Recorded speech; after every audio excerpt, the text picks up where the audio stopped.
Hey crafty cuties, welcome back to Paper Terrace. If you're new, I'm Jessica. I am actually working on some little golden book junk journals, and as I am making a whole collection, I'm coming across a few things that I thought might be helpful to share with you what I do in certain circumstances when putting my pages together. Now, if you've never made a little golden book, this might be kind of confusing to you since you're not seeing the whole process. So I do want to say that there are tons of tutorials out there, and I do plan to show a full video of my own process with you. Hopefully that will be coming soon. If for some reason it's already up, I will go ahead and put that link in the description for you so you can see the overall process. But this is actually just going to be just about the pages and a few problems that maybe you'll come across when you're using some truly loved books. So I have a little pile here of pages that I already have prepared for my signatures, and these are like already good to go. So I figured I would kind of show you what it looks like when you have some pages that are ready to go. They're in reading order, and all I need to do from here is add in my junk journal pages, which I like to add in between each layer. And again, this is just trying to help show you a little overall picture before I get into specifically what I'm showing you. So this pile right here has those pages in between. And so for this signature, essentially when we go through, you'll see pages in between. This isn't decorated or anything,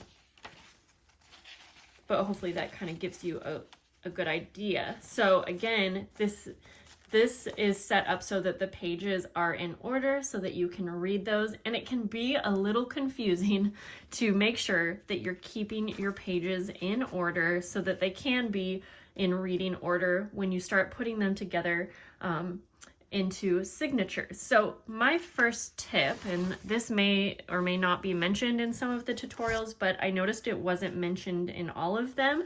So my first tip is going to be that when you start working on your pages, after you remove them from the book, or even when they're still in the book, my first tip is going to be number your pages, because it can get really confusing when you start pulling things apart.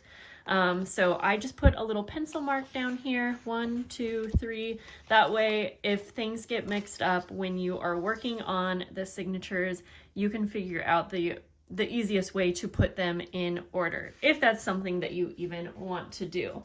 So like I said, I'm working with some very loved books, and there may be even a few missing pages. And in that instance, I still just keep them in the order regardless of if they have a missing page or not. And that is going to be one of the things that I go over if you have missing pages. But quickly, I thought I would kind of start from the start. I just wanted to show you one of the easiest ways. So this is like the second tip for how you can do what I think I've heard is called the Constantina fold.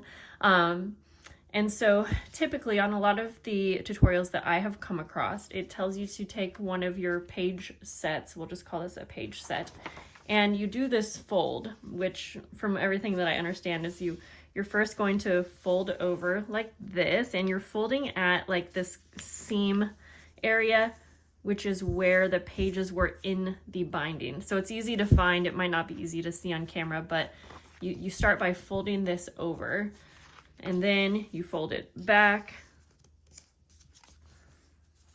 And then when you open your pages, you make sure that that fold stays in place.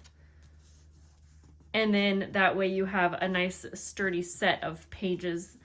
And a lot of people will sew down this area to hold this little flap, because it's really just a flap.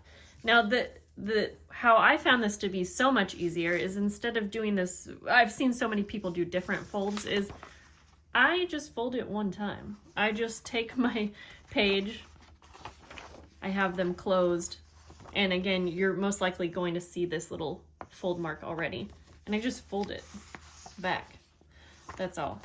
And so maybe maybe that's what a lot of the tutorials were saying, but to me it always seemed more confusing than that. So I just fold it one time and that's literally it. So my next tip is that if you don't have a sewing machine, you can still do this same process. And one thing that I found that makes it kind of cute and easy is by taking washi tape. And if you don't want to add any design to yours, then you could also just use a clear packing tape. But what I do is take a washi tape that's a little bit wider than, say, my like fold, and I place it down in the center like this. It is again going to take up, it might show up a little bit on your page. So I pick a washi tape that I think looks cute. I keep a little excess on each side, flip it over, and you could have enough of your washi tape so that it tapes all the way around, but a lot of times I will just go like this, and then I have a little bit of tape on the top and a little bit on the bottom. So as long as the tape wraps around to where it's touching both sides of your page, it's going to keep that fold together. And then you can go about making sure that it is folded right in the center. And then you have your little page set without that extra long binding area, and you're good to go. Okay, so the next tip that I have for you, like I mentioned, sometimes you might have some missing pages. So what we're going to do is, let's see, there was one in here. Yes, okay. So for example, I'm using this really old book and there's some missing pages. So typically when you take a page out, it's actually going to be a set of pages, like I already mentioned. But if some pages have been cut out of the book or torn out, whatever, then you are going to be left with a single page. So no, you don't have to fold it in half and then not have a vertical page. My idea is that I'm actually just going to take that single page, and I already like numbered these so I can still keep everything in place. Of course, you're gonna have a few missing pages, but I think that's kind of totally fine with when it comes to a junk journal. And I am going to go ahead and just mark a little area for the sake of the video. Actually, I'll just fold so that we have the same height. So I'm just going to fold this. Oops. And it probably would be easier if you weren't filming. So cut you can use scrapbook paper, any kind of paper that you want to incorporate into your journal. And I did a really bad job at folding that straight, but that's still okay.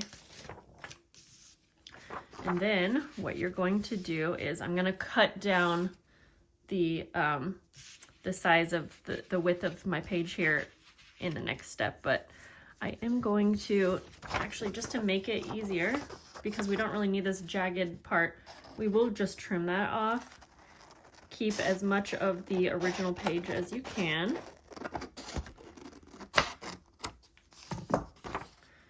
And then we're going to line this up. Now again, this is where you can use packaging tape, you can use washi tape, you can take it to the sewing machine. Just for the ease of this video, I'm going to use washi tape again. And I'm going to washi tape these two pages together. Trying to do it as straight as I can. I'm wrapping my arms around the camera. And for this one, I'm probably going to go ahead and try to wrap the washi tape all the way around. So again, if you're using clear tape, do the same thing. Have enough to wrap all the way around, since we are working with a smaller page. Now, because I did this crooked, I need to move the washi tape over a little bit. You're going to wrap your washi around. Again, you're wanting to make sure that that washi tape will be on both sides of your page. And try to have it as straight as possible, but you're also not really going to see this too much once you have this folded into your signatures. There we go. And then, just to make this easy for me, I'm going to fold this in half now, and I'm going to use my first page as my guide for how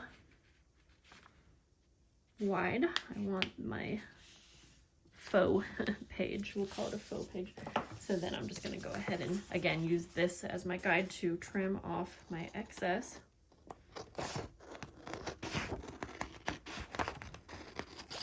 And there we still have a single page that can go into the signature, so we can at least keep everything in order regardless of missing pages.